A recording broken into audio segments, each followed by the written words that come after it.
이 복된 시간에 주시는 하나님의 말씀은 시편 1절로 6절까지의 말씀입니다. 시편 1편 1절에서 6절까지의 말씀입니다. 말씀에 뿌리 내리는 다음 세대라는 제목으로 박동진 목사님께서 말씀 전하시겠습니다. 시편 1편 1절에서 6절까지의 말씀을 한 절씩 교독하여 읽겠습니다. 복 있는 사람은 악인들의 꾀를 따르지 아니하며 죄인들의 길에 서지 아니하며 오만한 자들의 자리에 앉지 아니하고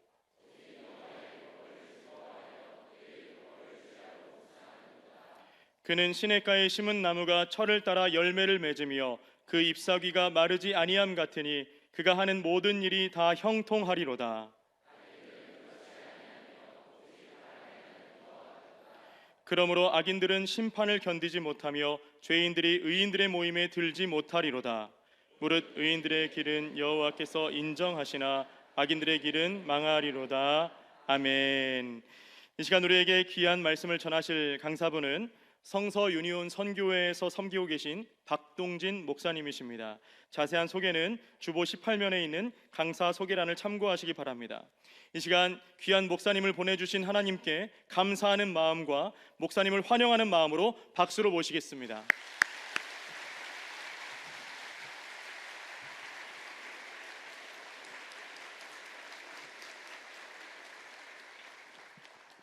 할렐루야. 네, 제가 준비한 화면으로 영상을 풀로 띄워주십시오. 제 소개를 하겠습니다. 저는 박동진 목사입니다. 제가 준비한 영상 지금 나올까요? 화면이. 여러분, 제가 어디 가서 목사라 얘기하지 않으면 목사인 줄 잘 모릅니다. 비주얼의 목사가 아니죠. 제가 헬스장에서 운동을 열심히 하고 있으면 사람들이 저한테 와서 물어봅니다. 세 달이 얼마인지 저한테 자꾸 문의를 합니다. 제가 묵상 코치라 얘기하는데 사람들은 저를 헬스 코치로 오해해서 제가 조금 예수님처럼 신성하게 좀 부드럽게 보이기 위해서 머리를 길러봤습니다. 머리를 길렀더니 요리하냐고 저한테 많이 물어봤습니다. 저는 요리사도 아니고 헬스 코치도 아니고 저는 묵상 코치라고 합니다. 제가 하는 사역을 좀 더 쉽게 얘기하면 모든 성도가 말씀을 잘 읽도록 돕는 사역을 하고 있습니다. 저의 사역의 롤 모델이 있습니다. 이분인데요. 혹시 여러분 이 사람이 누군지 아시는 분 계실까요? 이 사람의 이름은 서상윤이고 그의 직분은 건서인입니다. 오늘날 한국교회는 건서인 제도가 사라졌지만 한국교회의 선교 역사와 이 건서인 제도는 되게 중요한 역할을 감당했습니다. 여러분, 한국교회는 선교사가 와서 교회를 짓기 전에 이 건서인들이 말씀을 먼저 전했습니다. 존 로스가 번역한 성경책을 전달하고 말씀을 읽었다는 거죠. 즉 한국교회는 교회라는 건물이 먼저 지어진 것이 아니라 말씀 위에 세워졌다라는 겁니다. 한국교회는 말씀 위에 교회가 세워졌고 말씀으로 돌아가야 된다라는 거죠. 이 사람의 모습 중에 어떤 모습이 저의 롤 모델일까요? 어떤 분은 쿠스미냐고 물어보는데 그게 아니라 저 사람이 들고 다니는 저 가방입니다. 저 가방에 성경책을 놓고 전달한 것처럼 저도 제가 섬기고 있는 성소년 선교회에서 만든 매일 성경 그리고 성경책을 가방에 놓고 전달하는 사역을 하고 있습니다. 그전엔 저는 책을 만드는 사람인데 어느 날 제가 말씀을 가르치기 시작한 것은 많은 성도들이 성경 문맹의 시대를 살아가더라고요. 특별히 청소년들 다음 세대 보니까 어릴 때부터 성경책을 가지고 다녔지만 막상 이 성경책을 읽어내지 못하는 경우들이 많았습니다.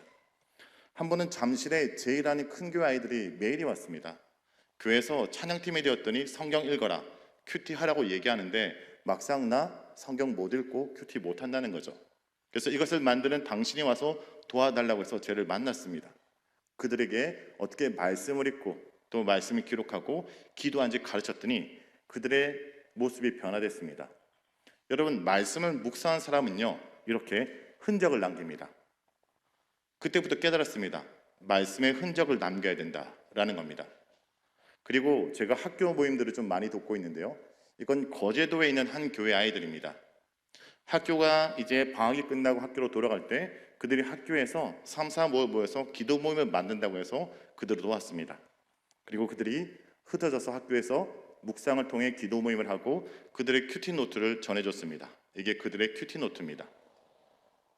여러분 너무 놀라지 마십시오. 이렇게 큐티하는 사람이 내 옆에 없을 뿐이지 생각보다 묵상하는 사람이 많고 이건 하는 건 생각보다 쉽습니다.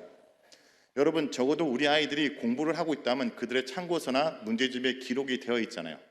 성경도 그렇게 해야 된다는 것을 가르치면 됩니다. 그리고 제가 늘 하는 말이 뭐냐면 말씀의 흔적을 남겨야 내 삶의 제 흔적이 사라진다. 우리가 가지고 있는 성경책이 지저분해져야 내 삶이 깨끗한 거죠. 성경책을 깨끗하게 보관하면 내 삶의 제 흔적은 방치된 태 있다는 것이죠.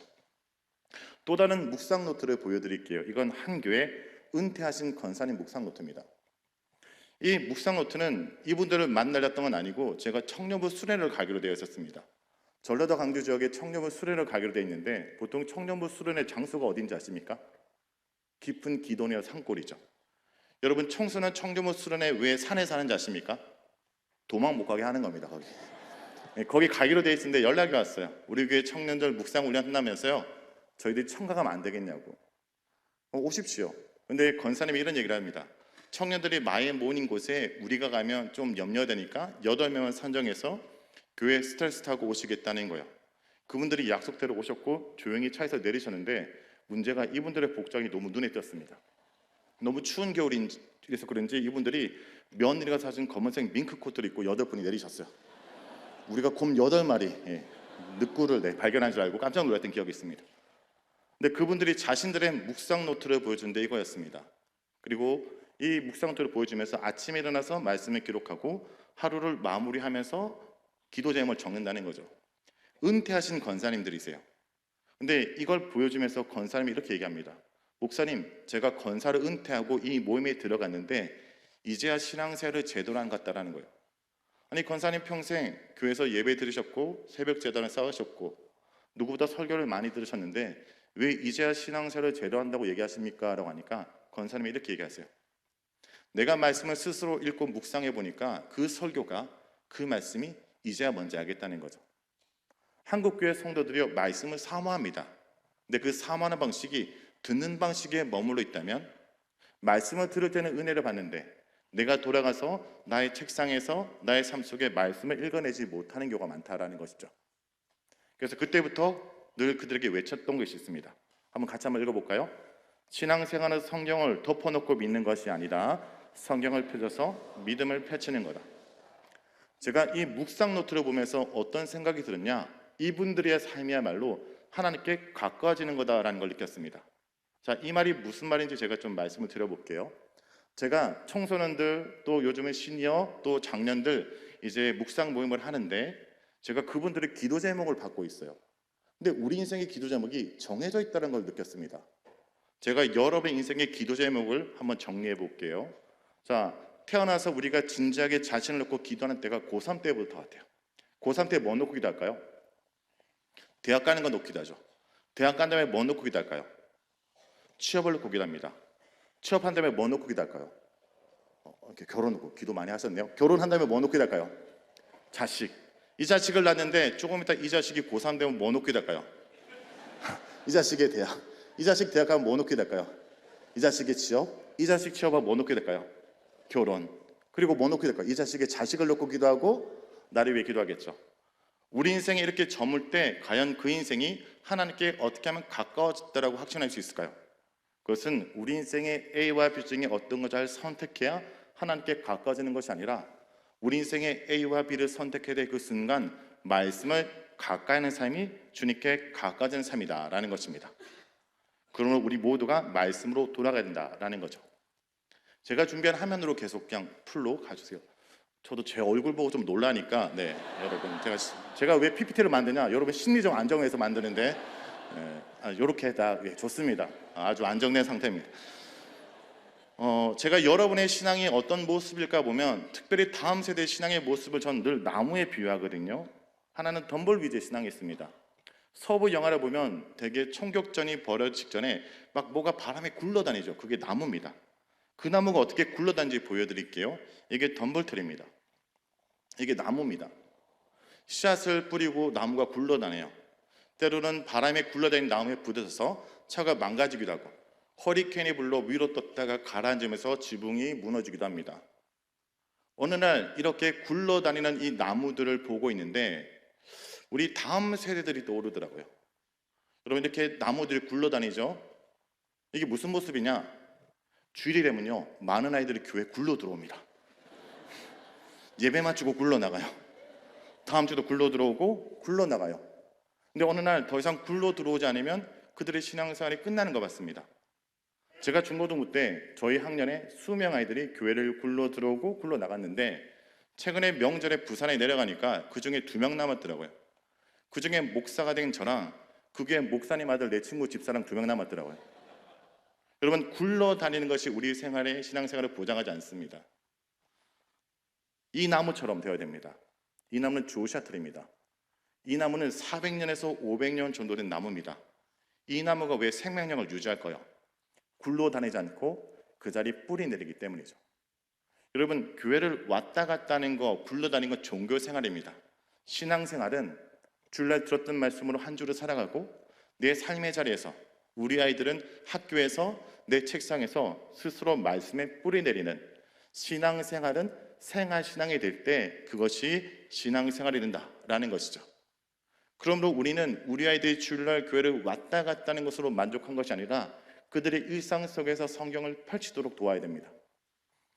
제가 이 나무를 발견한 것은 제가 식물도감 보다 발견한 건 아니고요, 시편 1편 말씀입니다. 시편 1편에 보면 덤블트리 신앙이 있고 조시아 나무의 신앙이 있습니다. 자, 복 있는 사람들은 시냇가에 심은 나무라고 얘기를 합니다. 그들의 인생은 어떻게 된다 얘기합니까? 철을 따라 열매를 맺고 잎사귀가 마르지 않고 다 형통한다. 여러분, 성경의 형통은요, 하나님과 소통하고 있기 때문입니다. 주님께 뿌리 내리고 있기 때문에 자신의 때에 열매를 맺는 겁니다. 여러분, 시도 때도 없이 열매는 맺는 나무는 제정신이 아닌 나무입니다. 그렇죠? 여러분, 추운 겨울로 벚꽃이 피면 그 나무는 어떤 나무입니까?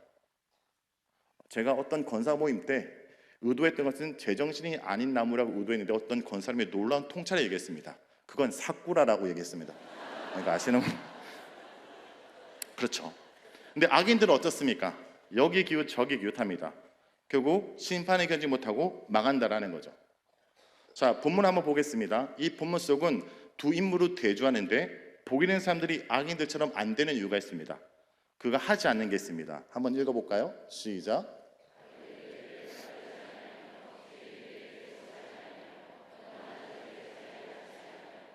머릿속에 심상을 그리며 보겠습니다. 악인의 길을 따라가다 죄인의 길에 서성이다가 거기 주저앉지 않는다는 거죠. 근데 어떻게 이런 것을 안 할 수 있을까요? 그가 열심히 하는 게 있습니다. 읽어보겠습니다. 시작.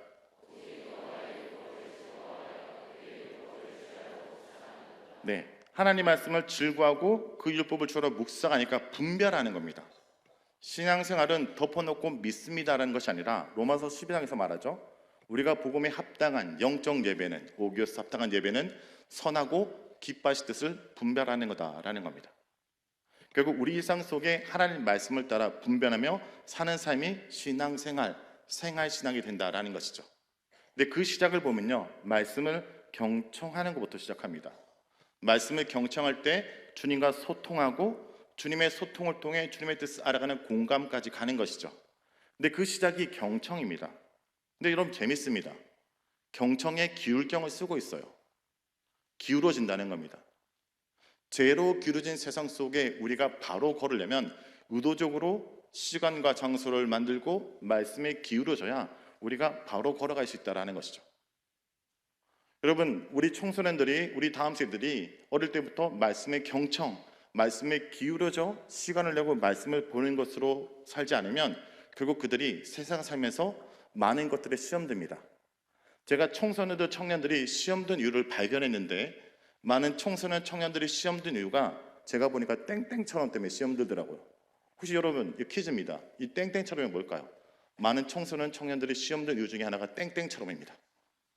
어떤 분이 조용히 옆 사람에게 혹시 처음처럼인가 물어보는데 그게 아니라 우리가 시험든 이유는 처음처럼 때문이 아니라 남들처럼 때문이에요. 우리 아이들이 왜 시험듭니까? 남들처럼 성적이 나오지 않아서? 남들처럼 대학 가지 못해서? 우리가 왜 시험들죠? 우리 아이들이 남들처럼 되지 못해서. 여러분, 우리가 하나님을 묵상해야 되는데 어느 순간에 남들을 묵상하고 남들을 비교하고 주님에 대해 원망하고 불만을 가는 경우들이 생각보다 많습니다. 우리가 왜 하나님을 묵상하고 하나님을 바라보는 것이 아니라 남들을 묵상하게 되었을까요? 우리는 그 문제의 근원부터 생각해 봐야 됩니다. 자, 이것은 우리가 처음 죄를 지었던 그 사건 때문입니다. 우리 중고등부 아이들이 있는데요. 여러분, 인간이 처음 죄를 지었던 그 성경의 사건이 뭐죠? 다행입니다. 어떤 교회 갔더니 청년부 회장이 큰 소리로 뭐라고 외친지 아십니까? 무화과라고 외쳤습니다. 내가 정말 당황해서 어쩔 줄 모르는데 그 형제랑 사귀는 자매가 오빠 사과야 이렇게 얘기하더라고요. 같은 것끼리 사귀구나 싶었습니다. 여러분, 근데 이 이유가 좀 있습니다. 왜 그 청년은 무화과라고 외쳤을까요? 질문을 드려볼게요. 여러분, 성경에 선악과는 단어가 있을까요? 자, 성경에 선악과는 단어가 있다 한번 손 들어보십시오. 있다. 선악과 단어 없다. 손들기 조금 눈치가 보인다. 제 눈치 보이죠? 성경에는 선악과는 단어가 없고 선과 악을 알겐 나무라는 기록이 있는 거죠. 이걸 줄여서 선악과 했던 거죠. 그러니까 이 청년은 어릴 때부터 성경을 스스로 꼼꼼히 읽었던 것이 아니라 누군가부터 들었던 음성 언어로 성경을 알고 있는 겁니다. 그 옆에 있는 자매는 왜 사과라고 외쳤을까요? 주일학교 때 선악과 뭘로 그립니까? 수박이나 포도 종류로 그리지 않습니다. 자기는 분명히 사과로 본 겁니다. 우리 아이들이 어릴 때부터 성경을 많이 안다 생각하지만 생각보다 스스로 말씀을 내가 읽고 소화한 그 말씀이 아니라는 것이죠. 여러분, 성경의 제일 중요한 이 사건을 보면 인간이 선악과를 먹었다는 것은 내가 왕이 되기로 선택했다는 겁니다. 하나님이 영광된 삶이 아니라 하나님의 도전하는 내가 왕이 되기로 선택했기 때문에 더 이상 하나님을 바라보며 하나님을 닮아가려고 하지 않는다는 거죠. 자, 하나님을 떠난 인간이 어떻게 살아간지 한번 읽어볼까요? 시작.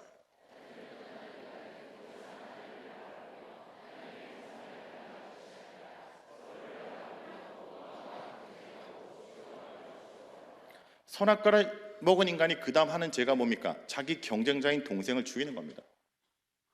하나님이 나의 제사를 받지 않으면 하나님께 물어야 되죠. 하나님이 기준이니까. 근데 하나님께 묻지 않고 자기 경쟁자인 아벨을 죽입니다. 서로 주고하고 죽여가는 거죠. 여러분, 성경에서 선악과를 먹었다는 것은 묵상과 관련된 일입니다. 왜냐? 선악과를 먹기 전에 보았습니다. 보고 먹었어요. 내가 저거 보았더니 먹음직하고 보암직하고 지롭게 할 만큼 탐스럽기도 했다. 근데 보기 전에 한 게 있습니다. 듣고 봤습니다. 뱀의 말을 듣고 보니까 내가 저거 가져야 되는 거예요. 먹어야 되는 거예요. 가끔 청소년 애들 중에 저한테 인스타 친구를 맺는데 그 인스타 친구 맺고 그 친구의 피드를 보면 대부분 나 너처럼 먹었어. 너처럼 입고 있어. 너처럼 거기 갔어요. 우리는 남들처럼 되는 게 우리 인생의 성공의 지표로 삼고 있는 거죠. 결국 우리가 그렇게 가고 싶은 거, 되고 싶은 게 진짜 내가 원하는 것이 아니라 남들의 얘기를 듣고 보니까 나도 그거 먹고 가지고 누려야 된다. 말씀을 묵상하지 않고 세상을 묵상하다 보니까 남들처럼 인생을 살아가고 남들처럼 인생을 살다 보면 남들같이 못해서 시험된 일들이 벌어진다는 거죠. 근데 우리가 뱀의 말을 듣기 전에 그 전에 들었던 말이 있습니다. 우리가 그 전에 들었던 말이 뭐죠? 선악과를 먹지 말라? 맞아요. 그런데 우리도 하나님 말씀을 조금 선택적으로 견청합니다. 하나님이 먹지 말란 말만 한 게 아닙니다. 먹으란 말이 먼저 있습니다. 에덴 동산에 있는 모든 나무의 열매는 네가 임의대로 먹되 선악과는 먹지 말라. 여러분, 여기 에덴 동산에 있는 선악과를 제외한 나무들의 상태를 볼게요. 보기 아름답고 먹기 좋은 나무가 있다라는 거예요. 그러니까 굳이 선악과는 먹지 않아도 먹기 좋은 나무가 지천에 깔려 있는데 뱀의 말을 듣고 보니까 저 선악과 하나 못 먹어서 내 인생이 망한 것처럼 느끼는 거죠.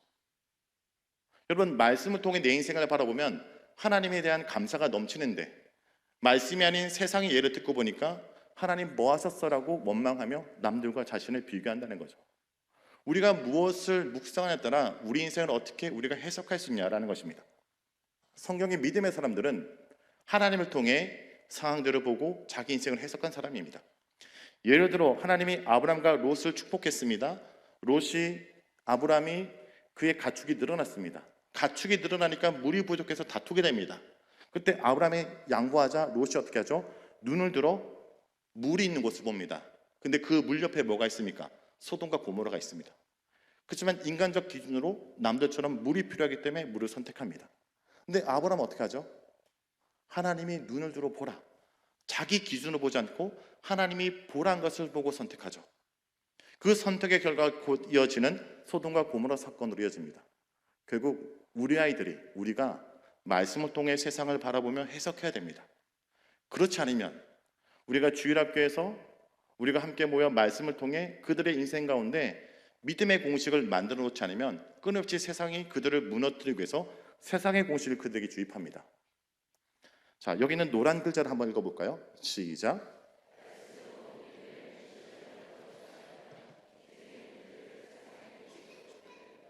여러분, 많은 친구들이 수련회 때 은혜 받았다라고 하지만 그 다음 왜 쓰러진지 아십니까? 내 일상을 살아간 믿음의 데이터가 없는 겁니다. 말씀의 데이터가 없는 것입니다.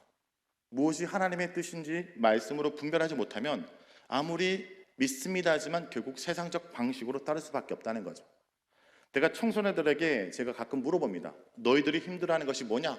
너희들이 힘들게 하는 세상 공식이 뭐냐 하면 꼭 나오는 게 있습니다. 첫 번째, 돈이면 다 된다는 세상이요. 외모가 다인 세상이요. 스펙이 다인 세상이요. 여러분, 우리 교사는요, 그 세상의 공식에 대해서 말씀으로 믿음의 반론을 제기해야 됩니다. 돈이 다른 세상 속에 살아가는 그들에게 우리는 말씀을 통해 돈이 다가는 반론을 제기해야 되죠. 자, 한번 우리 생각해 보겠습니다.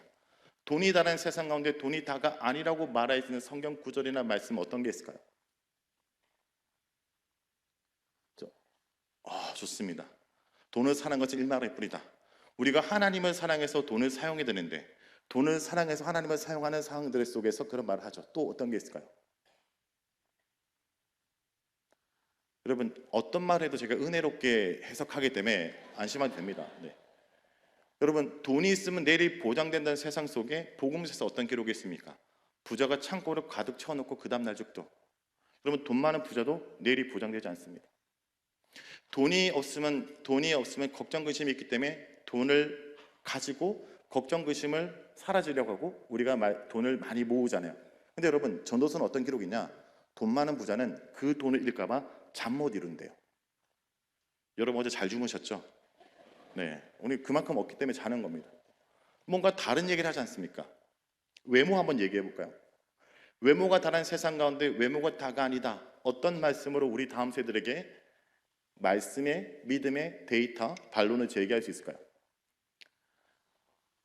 외모가 아니라 중심을 본다. 좋습니다. 제가 중고등부 사역할 때 고3 여자애들이요, 꼭 스노 치고 나서 저한테 찾아와요. 목사님, 저 2달 동안 못 봐요. 근데 2달 뒤에 자기를 알아봐야 된대요. 쌍수하겠다는 거예요.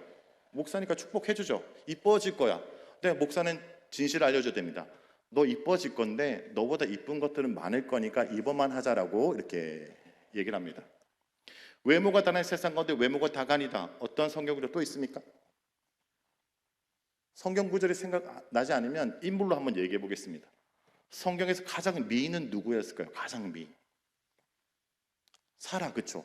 늙어서 그 정도면 왕년에 정말 예뻤겠다. 여러분, 이제 유출해 보는 겁니다. 또 누가 있을까요? 에스더, 그렇죠, 에스더. 제국의 왕이 좋아했다. 근데 전 에스더 약간 부담돼요. 죽으면 죽으리라. 테토녀, 약간 느낌이 셀 것 같아요. 또 누가 있습니까? 누구요? 네. 예, 좀 취향이 독특한 분들이 계세요. 가끔 교회 가면 바세바, 보디발의 아내, 드릴라 이렇게 개인적 취향은 존중하지만, 네. 또 누가 있을까요? 라헬 어떻습니까? 남자가 기다리잖아요. 이쁘다는 겁니다. 근데 미는 애매한데 미남은 이 사람이 탑입니다. 최고의 미남의 표현이 있어요, 성경에서. 누굴까요? 여러분, 압살롬입니다. 압살롬. 압살롬은 머리부터 발끝까지 어떻다는 겁니까? 왕이 될 상이로구나요. 누가 봐도 탁월했던 인물이죠. 압살롬은 근데 가장 탁월한 부위가 어딜까요? 머리카락이죠. 왜 죽죠? 머리카락이 나무에 걸려 죽죠. 오히려 그 사람의 외모가 인생의 발목을 잡고 있다. 믿음의 공식을 만들 수 있지 않습니까? 스펙에 다는 세상 가운데 스펙의 다간이다. 어떤 성경 구절이 있을까요? 우리가 어릴 때부터 맨날 듣던 겁니다. 다윗과 골리앗 싸움이요. 다윗 앞에 최고의 스펙인 골리앗이 나타났습니다. 다윗은 뭘 들고 나갑니까? 물맷돌은 무기가 아니라 믿음의 스토리예요. 그 물맷돌을 쥐면서 뭐라 얘기합니까? 들판에서 하나님 나와 함께함으로 들짐승을 물리쳤던 믿음의 스토리도 세상의 스펙을 무너뜨리고 있는 거죠. 우리 아이들이 우리와 함께하면서 믿음의 공식, 믿음의 데이터가 쌓여야 믿음의 선택을 할 수 있다는 거예요. 무엇이 믿음의 선택인지 말씀의 데이터가 쌓여야 됩니다. 그러기 위해서 묵상하고 우리가 주일학교 때 아이들에게 말씀을 함께 나누는 겁니다. 한 번은 큐티를 열심히 하는 어떤 아이가 저한테 감사 편지를 보냈어요. 감사 카드 안에 열려고 했는데 안에 뾰족하게 든 거예요. 독침인 줄 알았어요. 네가 이딴 걸 만들어서 날. 근데 독침이 아니라 기파개였습니다. 기파개. 어릴 때부터 말씀을 들려줘서 감사하다고 기파개를 선물로 준 거예요. 너무 기특하죠. 저희 큐티 책은 모든 책에 목회자가 그 책을 만들도록 되어 있습니다. 제가 청소년 큐티 책을 만들 때 어린이 매일 성경 만드는 목회자가 자랑했어요. 근데 그분이 커피를 마시다가 목사님 잠시만요 하더니 자기 책상에서 똑같은 기파개를 꺼낸 거예요. 2년 전에 자기한테도 보냈대요. 기분이 좀 나빠졌습니다. 나한테 너무 좋은 거죠. 근데 얘는 어릴 때부터 말씀이 계속 들어오고 있는 거죠. 세상의 소리 가운데 말씀의 데이터가 없으면 결국 버텨내지 못합니다. 그렇기 때문에 말씀의 데이터가 없으면 우리 아이들이 맞이하는 현실이 싱크홀입니다. 여러분, 싱크홀은 뭐죠? 땅이 멀쩡해 보지만 툭 건네면 폭삭 가라앉는 겁니다. 땅 밑에 뭐가 채워져 있어야 됩니다. 오늘을 살아갈 말씀의 은혜가 채워져 있어야 됩니다. 껍데기는 그릇하지만 텅 비었기 때문에 툭 건네면 폭삭 가라앉습니다. 제가 가끔 청소년 청년들 상담하면요, 조금만 대화하면 얘네들이 울어요. 그때 깨달았습니다. 겉은 멀쩡하지만 멀쩡한 사람 아무도 없구나. 죄송하지만 우리 옆에 있는 분도 한번 보실까요? 상태가 심각한데 멀쩡한 척 하지 않습니까? 그럼 우리가 괜찮지 않기 때문에 주님 앞에 나오는 거예요. 주님 앞에, 여러분, 크리스천의 신앙은 주님 앞에 덮어놓고 믿는 것이 아니라 나의 수치를 주님 앞에 드러내는 거예요. 내가 주님 앞에 나의 아픔과 수치를 드러내면 그때부터 은혜의 단비가 내리고 천국 잔치가 시작되는 것이죠. 말씀이 없으면 결국 어떻게 되냐? 그건 기근이라 얘기를 합니다. 말씀을 듣지 못하는 기갈이다. 말씀을 듣지 못하면 어떻게 됩니까? 아름다운 처녀가 아름다움을 발휘하지 못하고 젊은 남자가 다 쓰러진다. 말씀이 필요합니다. 한 번은 청년부 수련회 갔는데 어떤 자매가 저한테 찾아서 이런 얘기를 하는 거예요. 목사님, 저 이번 수련회 죽기 전에 왔어요. 저 초등학교 4학년 때부터 20살이 되던 해 인생을 마감하려고 했다는 거예요. 근데 제가 수련회 갈 때마다 제가 꼭 하는 게 있습니다. 수련회 때 저는 성경 한 장을 꼭 읽습니다. 제가 사역하면서 깨달은 게 있어요. 애들이 일주일 동안 성경 한 장도 읽지 않구나. 그러면 성경 한 장이라도 있을 때 읽자. 에베소서 1장을 읽었는데 이 친구가 이 말씀 때문에 살겠다라고 결정했습니다. 한번 읽어볼까요? 시작.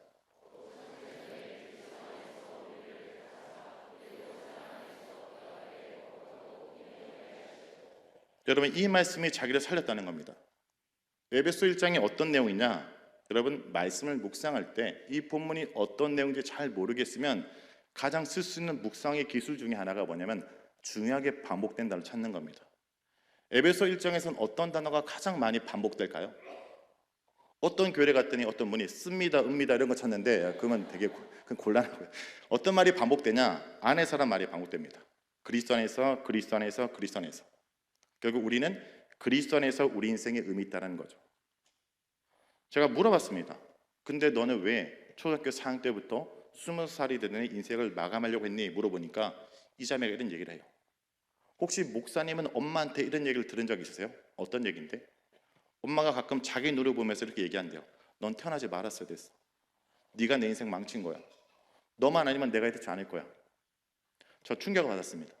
근데 엄마가 너한테 왜 그런 얘기를 해? 사실 엄마 아빠가 신혼 때 많이 싸웠대요. 갈라 살려고 했대요. 도장을 찍으려는 그날 엄마 뱃속에 자기가 있는 걸 알고 이 두 부가 살기로 했답니다. 근데 이 부부가 노력해야지 아이가 있다고 행복해지는 건 아니잖아요.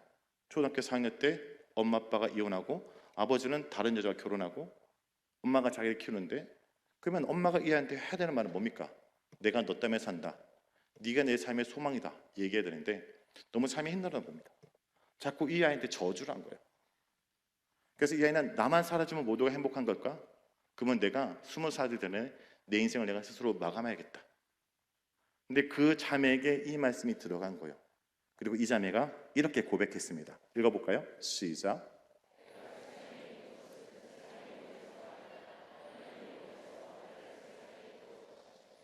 이 자매의 고백이 이겁니다. 부모님에게는 제가 wanted baby지만 저는 하나님의 wanted baby입니다. 그리고 이 자매가 지금 만난 지 8년이 넘었거든요. 지금 이 자매가 어떤 일을 하냐? 청소년 아이들 중에 사고 치면요 구호 쳐보는 소년은 갑니다. 6호 처분은 6개월 보호 감찰 대상이 돼요. 그 애들을 케어하는 일을 해요. 근데 그 애들을 케어하다 보니까 사회복지가 돼서 얘네들이 왜 이런 행동을 할까 보면 자기 같은 아픔이 있던 애들인 거예요. 내 과거의 상처가 말씀을 통해 치유되고 그 상처가 누군가에게 삶을 회복할 디딤돌이 된다는 걸 발견한 거죠. 결국 여러분, 우리 아이들과 함께 말씀을 나누는 그 주일날 모임, 또 우리 함께하는 그 시간은 말씀을 통해 그의 인생을 다시 재해석하는 일입니다.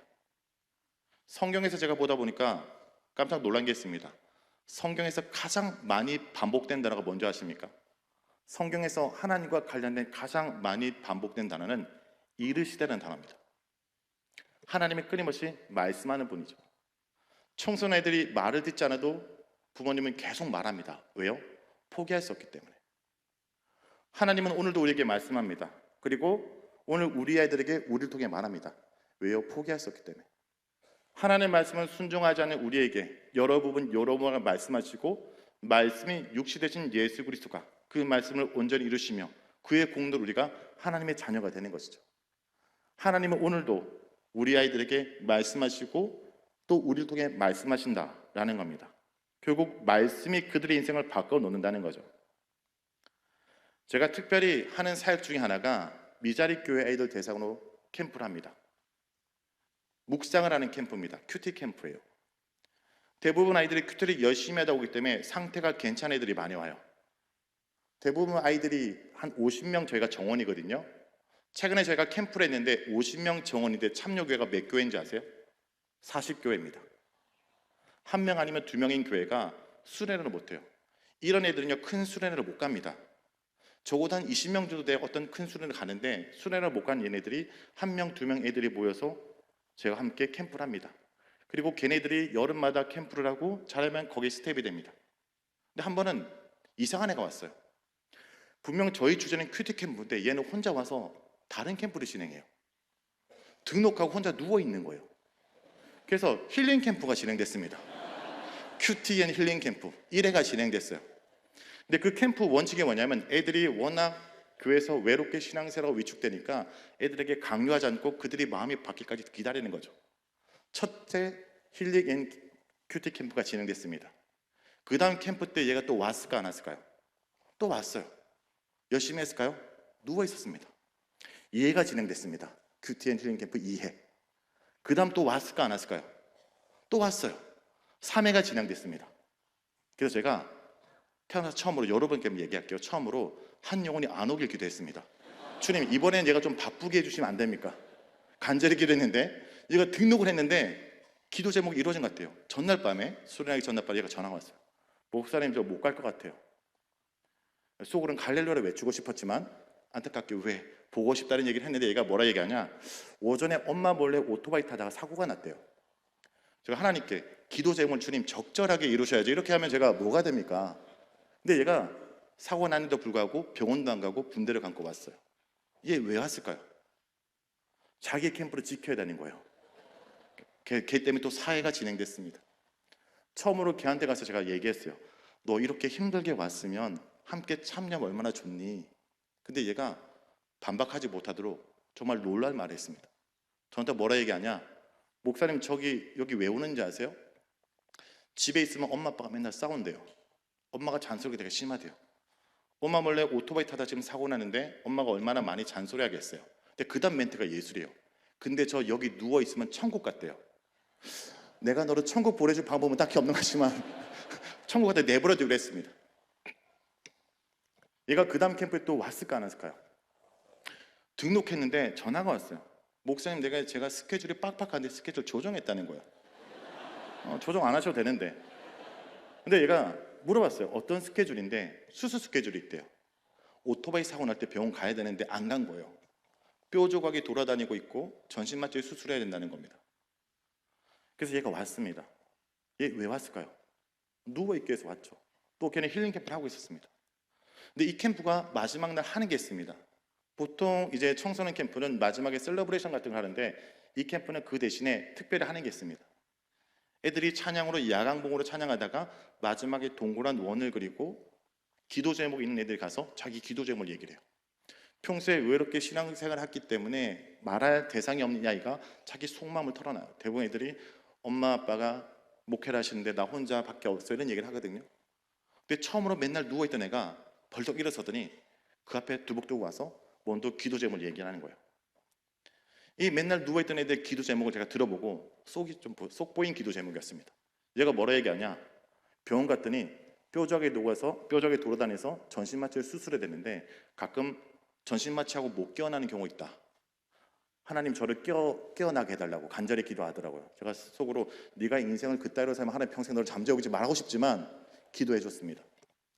그 다음날 제가 캠프가 끝나고 얘가 수술할 시간에 제가 페이스북에 우리 함께 기도하자라고 기도 제목을 올렸는데 수술할 걔가 댓글을 달았어요. 저 근데 뼈 조각이 녹아서 수술 안 해도 된다고 검사 결과가 나왔어요. 여러분, 기도한다고 뼈 조각이 녹는 건 아닙니다. 근데 하나님이 특별히 만나준 것 같아요. 근데 그때 깨달았습니다. 얘가 매일 누워 있었지만 하나님은 이 아이에게 말씀하고 말씀하는 거죠. 우리가 살다 보면요, 참 말 안 듣는 애들이 있어요. 근데 하나님은 그 아이에게 계속 말씀하는 중이에요. 말씀하고 말씀하는 거죠. 그리고 그 말씀에 반응할 때 그들에게 변화가 찾아옵니다. 그 말씀이 그들에게 임하는 때가 우리는 언제인지 모르지만 하나님 분명 지금도 우리를 통해 말씀하시는 거예요. 제가 얘한테 물어봤습니다. 어떻게 된 거냐? CT를 찍었는데 뼈저기 안 보여서 수술 안 하고 나왔다는 거예요. 그 다음 캠프 때 얘가 왔을까 안 왔을까요? 왔어요. 열심히 했을까요? 여러분, 사람은 조금씩 바뀝니다. 누워있던 애가 이제 앉아있는 겁니다. 큐티하고 있는. 그 다음에 들어와서 조장이 되고 리가 되고 지금은 스텝이 됐어요. 오늘 얘가 연락이 왔습니다. 목사님, 큐티 캠프 때문에 큐티, 청소년 매일 성경을 기록하지 않으면, 더럽히지 않으면 하루 일과를 못 보내고 있습니다. 그러니까 큐티를 열심히 한다는 얘기입니다. 제가 이렇게 하는 이유는 뭐냐? 알겠다, 그만 얘기했는데 계속 얘기를 하는 거예요. 잘 지내시죠? 저를 다시 뛸 수 있는 게 뭐라도 이러고 싶은데 크크크 무슨 말입니까? 그만 얘기하는데 계속 얘기하는 거지, 얘기를. 근데 요즘 가게형에게 전도를 한다. 제가 속으로 누가 누구를 전도해 싶지만 전도하고 바뀐 거죠. 제가 청소년 현장에서 깨달은 게 있습니다. 하나님은 반드시 우리 아이를 만나준다는 거예요. 지금은 변하지 않는 것 같지만 하나님은 그들을 정말 바꿔놓는다는 겁니다. 여러분, 제가 다음 세대 살아가면서 너무나 기대되는 게 뭐냐면요, 유일하게 사람이 변하는 걸 봐요. 중학교 보면 저 인간도 같지 않은 그런 애가 나중에 대학생에서 찬양인도를 하고 있어요. 놀라운 변화를 일으킵니다. 우리 주일학교에서 우리 영화부, 유치부 이렇게 하는 부서는 가장 기적이 많이 일어나잖아요. 누웠던 자가 앉아서 걷고 기적을 보고 싶습니까? 그럼 교사를 하시면 됩니다. 중학교 말하자는 아이들이, 벙어리들이 고등학생은 말을 하기 시작하고 이런 기적이 일어납니다. 하나님은 우리에게 말씀해서 그를 변화시키는 겁니다. 그 말씀이 그들을 변화시킨 그 현장에서 제가 한 번은 가출했던 애가 어떤 수련을 참여했어요. 근데 그 수련의 주제가 빌립보서였어요. 근데 그 빌립보서 말씀 중에 4장 4절에 주 안에 항상 기뻐하라, 내가 다시 말하노니 기뻐하라. 근데 이 말씀을 때는 얘가 화를 내는 거예요. 너무 화가 난다는 거예요. 제가 어떻게 기뻐할 수 있어요? 우리 엄마 아빠 맨날 싸운다는 거예요. 우리 집 너무나 가난하다는 거예요. 친구들이 나를 왕따시킨다는 거예요. 제가 어떻게 기뻐할 수 있어요? 근데 빌립보서 말씀을 같이 읽고 수련회가 지날수록 이 친구가 마지막 날 어떤 고백을 했냐? 목사님 처음 빌립보서 읽을 때는요, 주 안에 늘 기쁨이라는 감정을 가지라는 건 줄 알았어요. 근데 제가 말씀을 묵상해 보니까 너라도 너희 집의 기쁨이 되어줄래? 너라도 너희 엄마의 기쁨이 되어줄래? 너라도 그곳 가운데 기쁨이 되어줄래? 라고 해석한 거죠. 말씀이 그들에게 임해서 그들의 인생을 재해석하고 그들이 달라지는 거죠. 사실 저는 중고등부 애들을 사역하고 또 다음 세 사역하면서 하나님이 여전히 말씀하고 계시구나, 그리고 하나님 절대 그 애들을 포기하지 않구나, 반드시 우리 애들을 만나주시는구나. 이 친구 얘기를 좀 하겠습니다. 이 친구는요, 고3아인데 고2 때까지 좀 놀았대요. 고2 때까지 좀 놀다가 고3 돼서 마음 잡고 공부를 하려는데, 여러분, 고2 때까지 논 애가 고3 돼서 마음 잡으면 공부가 안 되죠. 앉아 있을 수 없었대요. 그런데 말씀을 묵상하고 공부하면 마음이 잡히고 한두 시간 버텼다는 거예요.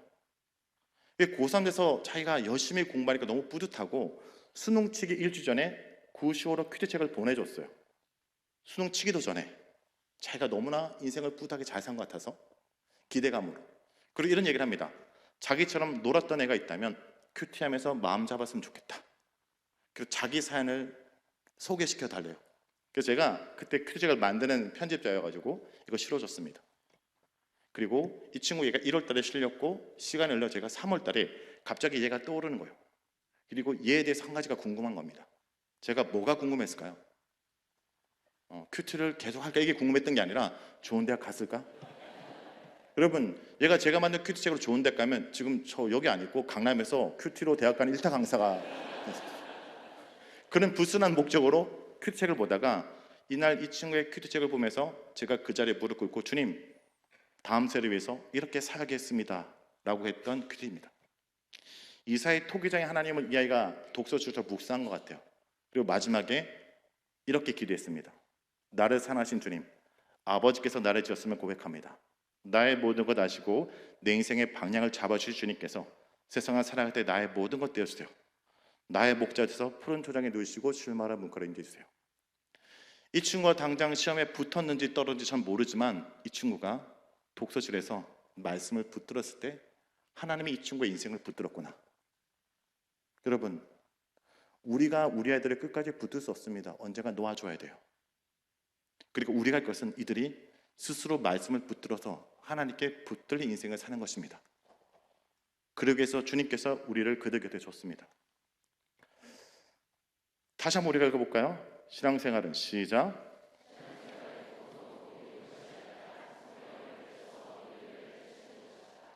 덮어놓고 믿습니다라는 것은 믿음의 현장이 아닙니다. 말씀을 펼쳐서 믿음을 펼치고 순종의 걸음을 가면 하나님이 너의 선택이 옳다라고 역사하는 거죠. 우리도 마찬가지입니다. 말씀을 펼쳐 믿음을 펼치고 그들과 함께 말씀 현장을 걸어가기 원합니다. 말씀을 마무리하겠습니다. 가끔 저에게 질문해요. 아이들을 어떻게 가르치면 그렇게 큐티를 하냐? 제가 드릴 수 있는 말씀은 이거밖에 없습니다. 사랑하면 됩니다. 말씀을 사랑하고 말씀으로 아이들을 사랑하면 하나님이 역사하십니다. 하나님이 오늘도 우리에게 말씀하고 말씀하시기 때문입니다.